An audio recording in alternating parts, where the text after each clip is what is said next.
Siyasi məhbuslara azadlıq tələb edirik.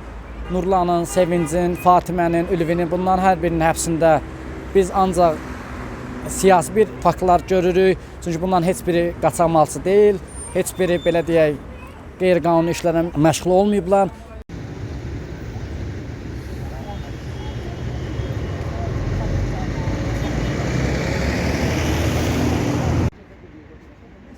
Bugün qardaşım Nurlan Qəhrəmanlının məhkəmə prosesi keçirildi. Bizə xəbər verilmədən, ailə üzvlərinə xəbər verilmədən keçirildi. Biz ilk məhkəmədə şəxsi vəkilin gözləmədən belə dövlət tərəfindən ayrılan vəkillə tezbazar şəkildə keçirilib Nurlanı Kürdəxan təzyiqxanasına göndərmişdilər. Belə deyək, Nurlanın həbs qəti imkan tədbirində heç bir cinayət məsuliyyəti yoxdur. Nurlan azad söz dediyinə görə jurnalistik peşə fəaliyyətinin davam etdirdiyinə görə həbs olunub.